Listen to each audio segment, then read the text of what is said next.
My name is Isaiah Parker. I'm 23 years old, and the day I walked up to that chalkboard in front of 200 people who had never once looked me in the eye, I didn't just solve an equation. I buried a man who thought he was untouchable. Professor Richard Hartwell has spent over 2 decades building an empire on stolen work, stolen dreams, and the broken life of a man who trusted him, my father. I came to Whitmore University with nothing but a duffel bag, a scholarship that barely covered my books, and a set of worn notebooks I'd carried since I was 13. I didn't know it then, but those notebooks were a loaded gun. And the moment I picked up that piece of chalk, I pulled the trigger. And before I tell you what happened next, if a story like this hits you somewhere deep, somewhere real, hit that like button right now and subscribe.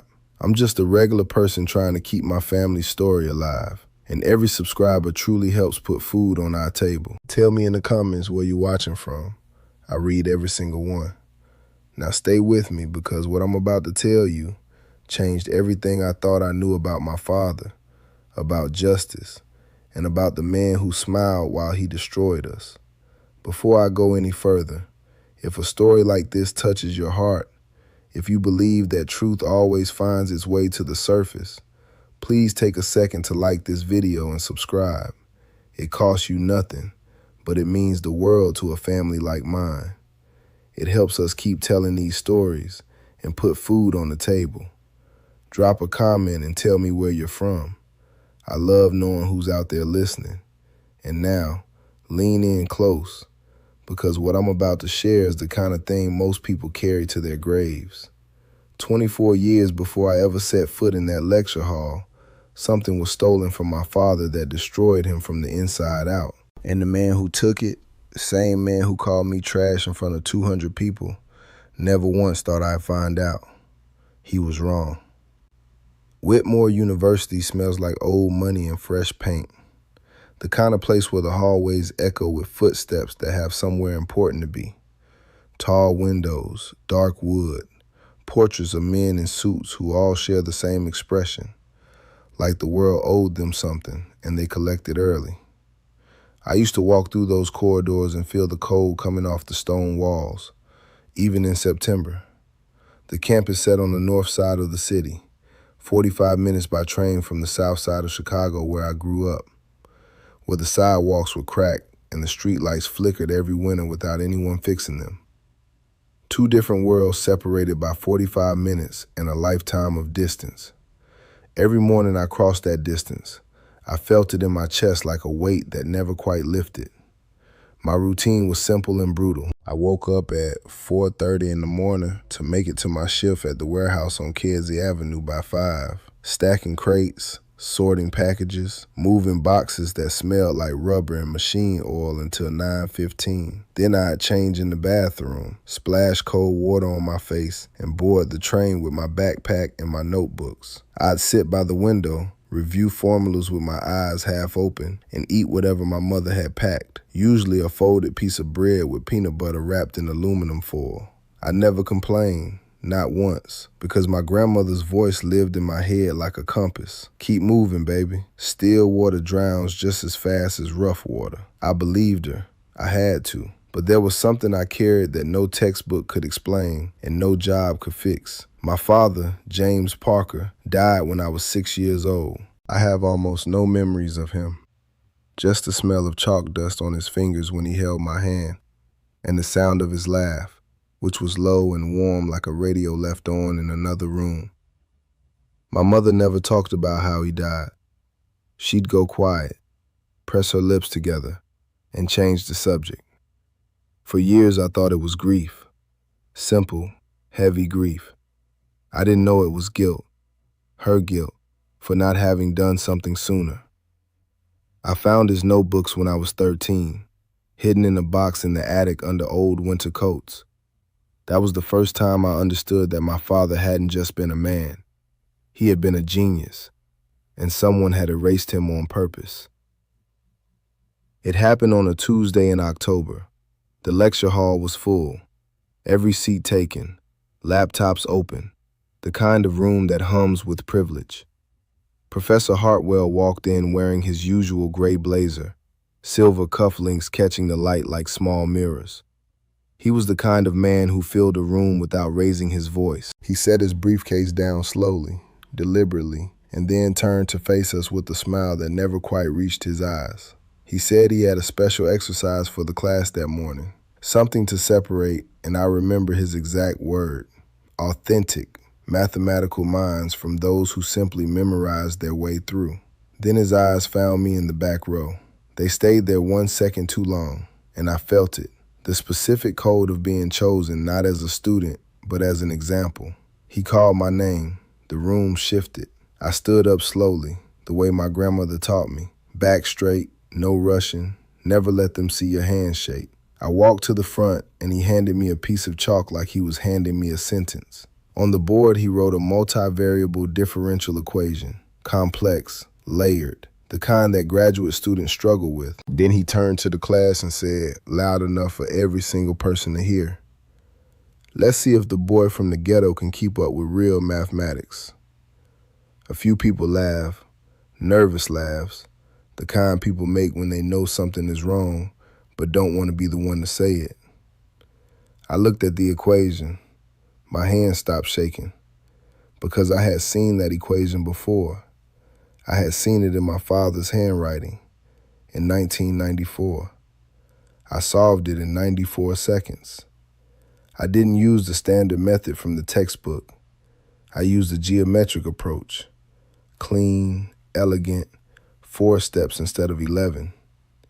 My father called it Method C in his notebooks, developed doing his doctoral research at this very university, in this very department, 24 years before I was born.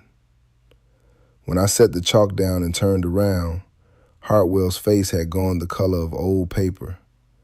The laughter in the room had died completely. Nobody moved. Nobody spoke. One girl in the third row had her hand over her mouth, and I understood, standing there with chalk dust on my fingers just like my father used to have, that I hadn't just answered a question. I had walked straight into the center of something much larger than a classroom exercise, something that had been waiting for me my entire life. The email arrived 48 hours later. Subject line, academic integrity violation, formal inquiry. I read it 3 times standing in the warehouse bathroom, my work gloves still on my hands. Hartwell had filed a formal complaint alleging that I had somehow obtained the solution in advance, that someone had fed it to me, that a student with my background could not have produced that work independently. He used careful clinical language, words like inconsistent academic profile and statistically improbable performance. But underneath all that careful language was something ancient and ugly. He was saying what he'd said in that classroom, just with more syllables, that I didn't belong. That brilliance had an address, and mine was the wrong one. I felt something shift inside my chest, not fear, something quieter, colder, purpose. That night I sat at my mother's kitchen table with the notebooks open in front of me. The overhead light flickered the way it always did after 10 o'clock. I could hear her breathing in the next room, slow and careful, the way people breathe when they're pretending to be asleep. I traced my father's handwriting with my finger, not touching the ink, just following the shapes of the letters above the page, like I could somehow feel the temperature of his hand. He had been 26 when he wrote these, 26 and already building something extraordinary. And then I thought about Hartwell's face when I set down that chalk. That wasn't surprise. That was recognition. He had seen that solution before. He had used that solution before. The question that kept me awake until 4 in the morning wasn't whether I could prove it. It was how long he had been counting on me never finding out. 3 days later, I was called before the academic review board. 5 faculty members seated behind a long mahogany table, like a jury that had already decided the verdict. Hartwell sat to the side, composed, expensive lawyer next to him. I had no lawyer. I had a manila folder and a backpack. They gave me 20 minutes to present my defense. Halfway through, one of the board members, a man with reading glasses perched at the end of his nose, interrupted me to ask if I understood the seriousness of the implications if my story couldn't be verified. Not Hartwell's story, mine. I looked at him and I said yes. I understood perfectly. And I told him that before we finished, he would too. The lawyer shifted in his seat. Hartwell didn't move at all, but his jaw tightened, just slightly, just enough. The university froze my scholarship the following Monday. Pending investigation. Those were the words on the letter slipped under my dormitory door at 6 in the morning. Pending investigation, which meant no funding, no access to the campus library after hours, and a hold placed on my enrollment for the upcoming semester. In one move, Hartwell had cut off my water, my light, and my air supply, all at once, all legally, all with the full weight of the institution behind him. I called my mother. She didn't cry.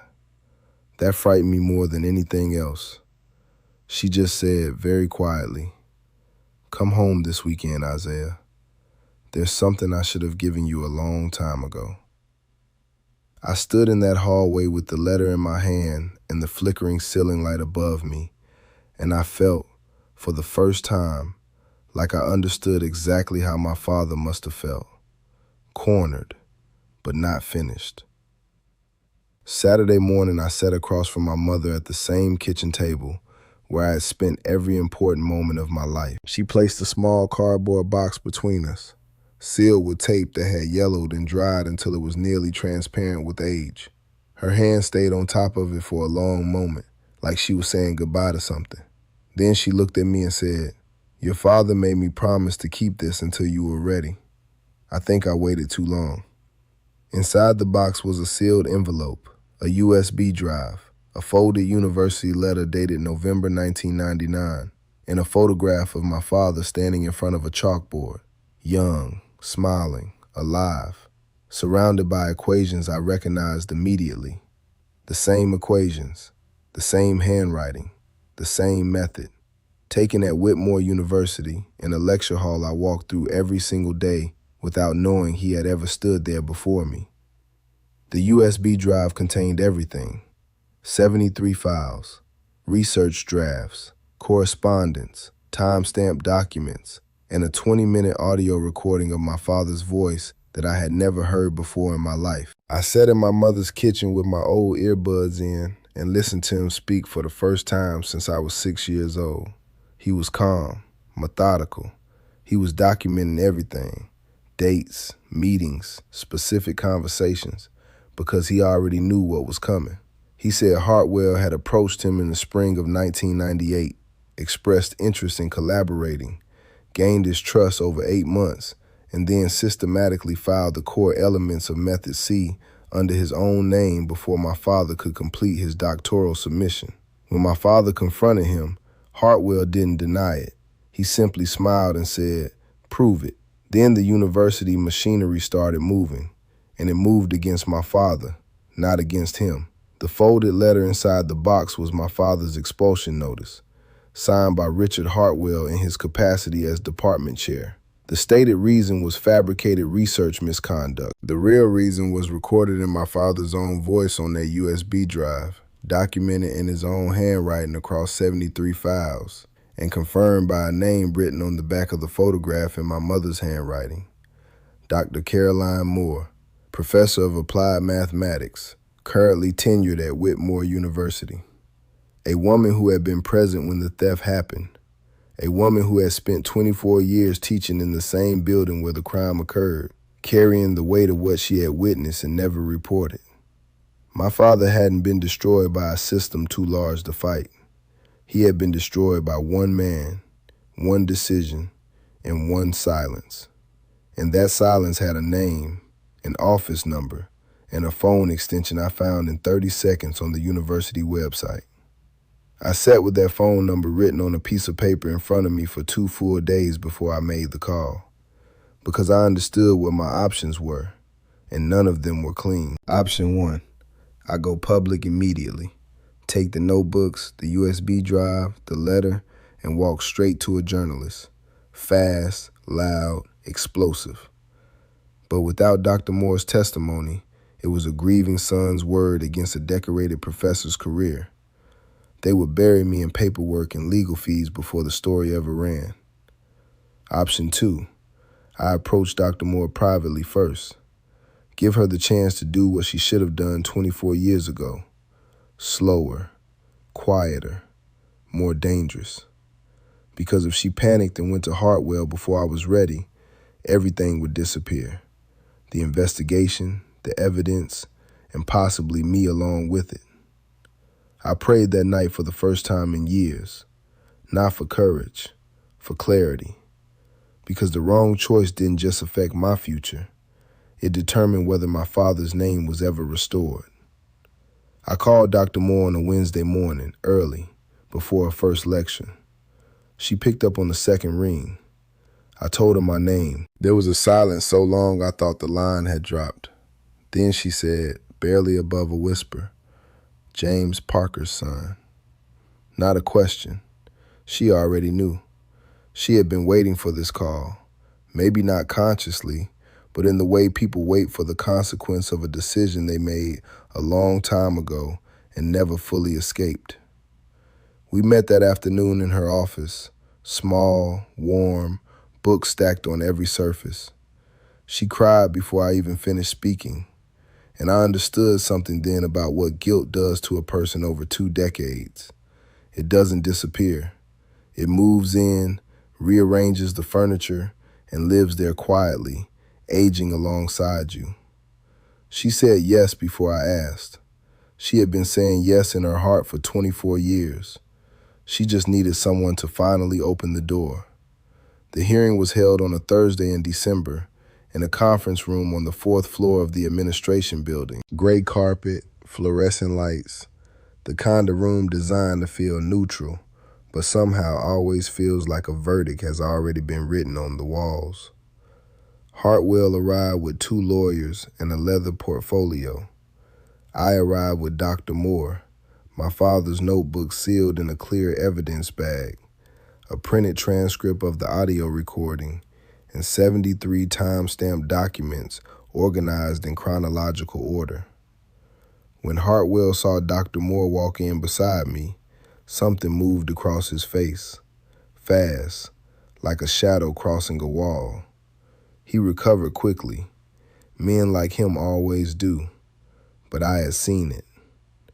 The board chair called the room to order, and I stood up, 23 years old, warehouse calluses still on my hands, and I began to speak. I spoke for 11 minutes without stopping. I did not raise my voice once. I didn't need to. The document spoke louder than anything I could have shouted. Dr. Moore testified for 40 minutes. She named dates, named conversations, named the exact afternoon in the spring of 1999 when she watched Richard Hartwell remove my father's research binder from the department filing room and replace it with a modified version bearing his own name. She had been a junior faculty member then, untenured, terrified, and she had made the choice that haunted her every day since. When she finished speaking, the room was completely still. Hartwell's lead lawyer requested a recess. The board chair denied it. 3 weeks later, the university announced that Richard Hartwell had resigned his position, effective immediately, pending a formal investigation into research misconduct spanning multiple decades. My scholarship was reinstated with a written apology. My father's doctoral research was officially attributed to James Parker in the university's published record. And Method C, the equation that started everything, was formally registered under its rightful name in the mathematics department of the very institution that had tried to erase it 24 years before. I still take the train, same line, same window seat, 45 minutes from the south side of Chicago to the north. But something is different now. The weight I used to feel in my chest crossing that distance is gone. In its place is something I don't have a precise mathematical term for, which my father would have found funny. His name is on a plaque in the hallway of the mathematics department. His method is in the curriculum. And when I walk into that building, I sometimes stop in front of that plaque and just stand there for a moment, quiet, the way you stand at a grave when you finally have something good to report. My grandmother was right. I kept what I had hidden until the moment I needed it. And my father was right too. Numbers never lied. People did. But the truth inside those numbers outlasted every lie told to bury it. I am Isaiah Parker. My father was James Parker. And we were never ghosts. We were just waiting for someone to finally turn on the light.